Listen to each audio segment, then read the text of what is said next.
শহীদ রাষ্ট্রপতি জিয়াউর রহমান উপলব্ধি করেছিলেন যে একটি ছোট অর্থনীতি এবং সীমিত সামরিক সম্পদের রাষ্ট্র হিসেবে বাংলাদেশ কেবল প্রচলিত সামরিক শক্তির উপর নির্ভর করে টিকে থাকতে পারবে না। তাই তিনি প্রতিরক্ষা প্রস্তুতির অংশ হিসেবে টোটাল পিপলস ওয়ার বা সর্বাত্মক গৃহযুদ্ধের গণযুদ্ধের ধারণা সামনে আনেন, যার মূল দর্শন ছিল রাষ্ট্রের প্রতিরক্ষা কেবল সশস্ত্র বাহিনীর দায়িত্ব নয়, বরং এটি গোটা জাতির সম্মিলিত দায়। তার এই দর্শন তিনটি ভিত্তির উপর প্রতিষ্ঠিত: জনগণের সচেতনতা ও অংশগ্রহণ, একটি পেশাদার ও দক্ষ সশস্ত্র বাহিনী এবং একটি স্বনির্ভর প্রতিরক্ষা শিল্প। তিনি কেবল একটি সামরিক বাহিনী গড়ে তোলেননি, বরং একটি আত্মমর্যাদাশীল, শক্তিশালী এবং গণমুখী রাষ্ট্রের ভিত্তি স্থাপন করেছিলেন। সশস্ত্র বাহিনী আধুনিকরণে শহীদ জিয়ার অনুষ্ঠিত নীতি পদ্ধতি খালেদা জিয়া সরকারও অব্যাহত রেখেছিলেন। বাহিনী কোন নির্দিষ্ট ব্যক্তি, পরিবার কিংবা দলের সম্পত্তি নয়। সশস্ত্র বাহিনী একটি স্বাধীন রাষ্ট্রের শক্তি এবং মর্যাদার প্রতীক। রাষ্ট্রীয় সংবিধানের প্রতি দায়বদ্ধতা এবং জনগণের অবিচল আস্থাই হতে হবে সশস্ত্র বাহিনী পথ চলার প্রধান ভিত্তি।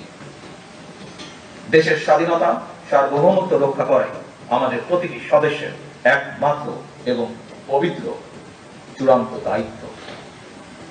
আমরা এমন এক সশস্ত্র বাহিনী চাই যাদেরকে বহিঃশক্তি সংযোগ করবে আর দেশের জনগণ রাখবে আস্থায়।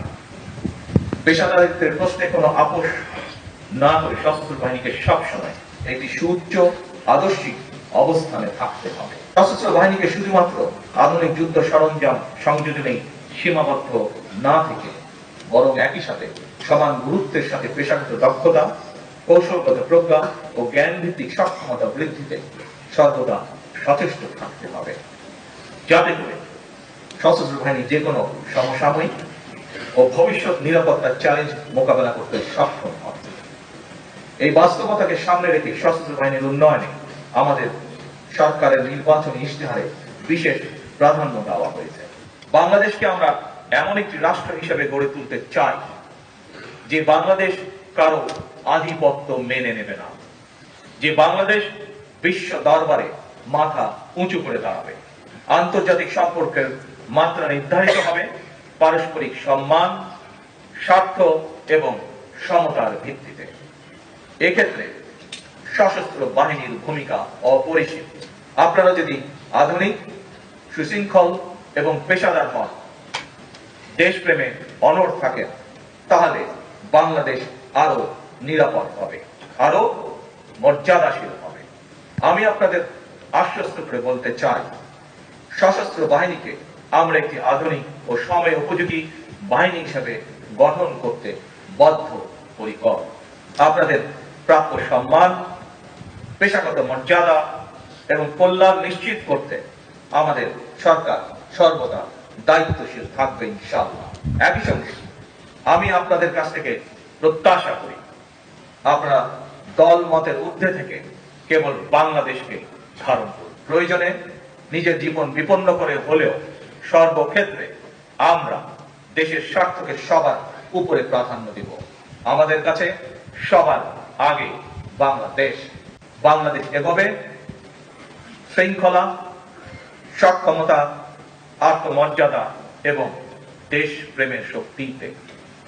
আর সেই অগ্রযাত্রায় আমরা আমাদের সহযোদ্ধা হিসাবে আপনাদের গৌরবময় সশস্ত্র বাহিনীকে পাশে দেখতে চাই। সশস্ত্র বাহিনী যেই কারণে গঠিত হয়েছে, সকল কাজে আমরা সেই উদ্দেশ্যকে স্মরণ রাখব। আমাদের সম্মিলিত প্রচেষ্টায় বাংলাদেশ সশস্ত্র বাহিনী হবে ইনশাআল্লাহ বিশ্বের অন্যতম শ্রেষ্ঠ, পেশাদার, আধুনিক ও মর্যাদাপূর্ণ বাহিনী। আসুন আমরা সবাই মিলে প্রতিজ্ঞা করি, বাংলাদেশের সার্বভৌমত্ব রক্ষা করব, সংবিধানের মর্যাদা সমুন্নত রাখব, জনগণের আস্থা অটুট রাখব এবং সর্বোপরি আমরা বাংলাদেশকে ভালোবাসব কর্মে, সততায়, শপথে এবং ত্যাগে।